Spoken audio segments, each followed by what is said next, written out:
Hello, Magic the Gathering players. This is Andy Shorto. Today I'm going to be covering April 1st and a few of the spoiler days released the week prior, that last week. So, yeah, let's go ahead and get started. So, Cabal Paladin and Cabal Evangel. You know, we got a 2-mana 2/2 bear, and then whenever you cast a historic spell, deals 2 damage to each opponent. It's just one of those simple drain effects from black. Karn's Temporal Sundering. 6 mana, it's a legendary sorcery. I still like these legendary sorceries. I think they're really cool. Target player takes an extra turn after this one. Return up to 1 target non-land permanent to its owner's hand. Then you exile this card. It's another card draw effect, but you do have to kind of, break your back a little bit trying to get it to work because you need a legendary permanent out. So we'll see how that one works out.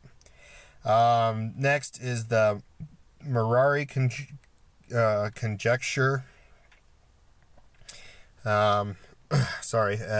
So basically, first lore counter, return target instant card from your graveyard to your hand. The second one is for sorceries. The third one is until end of your turn, whenever you cast an instant sorcery spell, copy it and you choose new targets. So that's not exciting. It gives you a chance to really explode out the gate. So Commander Spellslinger decks are going to love it. Standard may pick one up here and there, especially for the first 2 abilities to return instants and sorceries for the first 2 turns. So, yeah, I like it. It's kind of cool. I can't say exactly where it will be, but it's definitely one that some people will try playing around.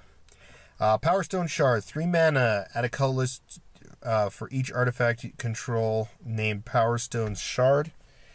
I really like this card. This card's kind of cool. It's kind of like Cloud Post, but for Power Stone Shard. One thing I wouldn't mind seeing with this card is having a rule box where it allows you to at least have a maximum of 4. No more than 4 of these for Commander. I think it'd be kind of cool, so it gives you a chance to ramp up in Commander. But outside of that, it's not too bad. Like the ruling would say, you can have no more than 4 of these cards in your deck at any time. So you can't, have so that means you can actually have 4 in a Commander deck, just so you can kind of ramp a bit. But that's kind of a cool card. We'll see play. Standard, yeah.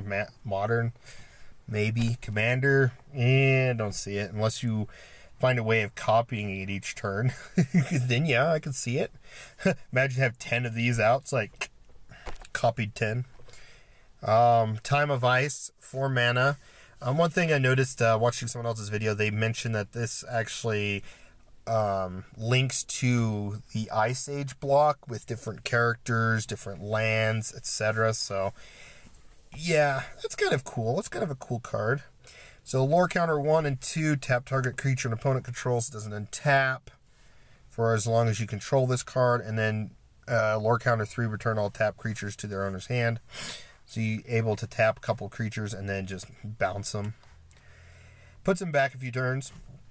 The first eruption, 3 mana. It deals 1 damage to each creature without flying. Lore counter 2 is add 2 red. And then lore counter 3, sacrifice a mountain. If you do, deals 3 damage to each creature for the turn. So that's not too bad. Oh, no, it's just a 1 time. Okay. So 1 time you sack a mountain to bolt it. It's not too bad. I like it. There's a lot of these different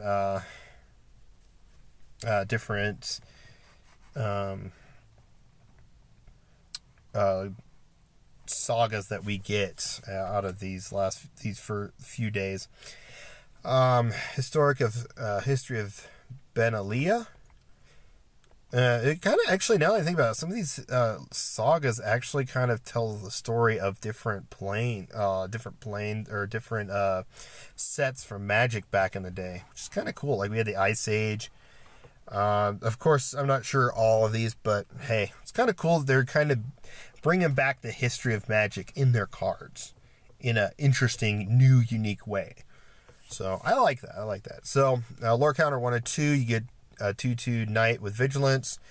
And then lore counter 3, Knights control it +2/+1 until end of turn. It's kind of a cool little lord effect. I feel like it's more of a rare, but hey, still not too bad. Definitely going to be played in Knight decks. Fall of Thrawn, 6 mana. For 6 mana, you destroy all lands on lore counter 1. Whoa, that's crazy. Crazy powerful. I would thought that would be more of like a 8-9 cost, but it's a 7 cost. Or a 6 cost. But if it was an 8-9 cost, it's lore counter 2 and 3 would probably do maybe 1 or 2 more land cards to be put from graveyard to the battlefield. So, yeah. Triumph of Gerard. Lore counter 1/2, +++ counter on each target creature you control with the greatest power. And then lore counter 3, target creature you control with the greatest power gains flying, first strike, and lifelink until end of turn. So it's just kind of a combat trick type creature. It's kind of cool. Donaria, Capuchin Paragon, 3 mana 2/2.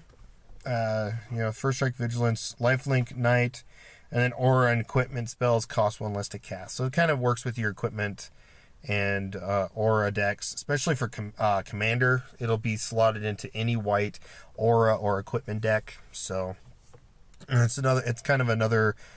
It's not Shrum. It's kind of like excuse me, Pure Steel Paladin and kind of those two, Hero of Iros, kind of a mix between those two. It's kind of cool. Then we got 2 wizard cards, Wizard's Lightning and Retort. Cost 2 less or 1 less for the wizard if you control a wizard. Essentially, it's a lightning bolt and a counter spell if you actually have a wizard out. The last bit of cards I kind of want to just skim over are the Planeswalker decks. So we get Teferi, Timebender, another Teferi card.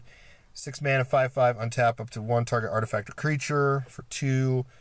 -3, gain 2 life and draw 2 cards, or you -9, take an extra turn after this one. It's not too bad of an ultimate for a Planeswalker deck.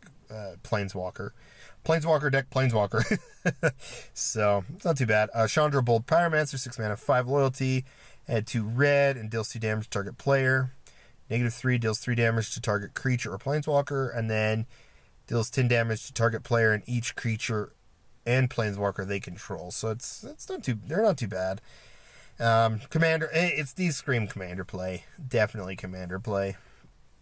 Then we got Chandra's Outburst, deals 4 damage to target player or Planeswalker, and then you have to search for this specific Planeswalker.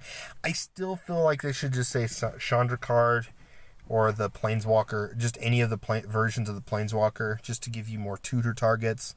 Because you play this and you're only getting one version of the Planeswalker. It's kind of dull. The Hound, whenever it attacks, if you control Chandra, it deals 2 damage to any target. It's one of those Chandra cards, just like the next one where it's a 3 mana, 3/1 haste that comes in the deck. And then they get the 2 lands. I do like that they're changing the land, like tap, add red or green. Before it used to say tap, add red or green to your mana pool. They're kind of changing that a bit. I kind of like that. Naibami, or Niambi, Faithful Healer, 3 mana 2/2, enters the battlefield. You may search. It just tutors for Teferi. This Teferi. It's kind of just, like I said, these are lackluster. They could be better. Temporal Machinations, return target creature to its owner's hand. If you control an artifact, draw a card. It's not too bad. If you control an artifact, it screams limited play, if anything. But I don't think it's going to hit limited play at all, because you have to have Planeswalker decks. Casual, there you go. And it's Teferi Sentinel, 5 mana 2/6, as long as you control the a Teferi Planeswalker. See, this is where I'm saying it's just a Teferi Planeswalker, where these could tutor up a Teferi Planeswalker. Because this one says, the Hound here says a Chandra Planeswalker. So they could do better. Gets +4/+0. So, yeah. And that is the end of it, because I've kind of covered these cards before. So, yeah, let me just think about the spoilers so far of Dominaria. I'm liking what I see. I like the new sagas. So, yeah, stay tuned for more videos this week covering all of Dominaria. Again, thanks for watching and have a wonderful day.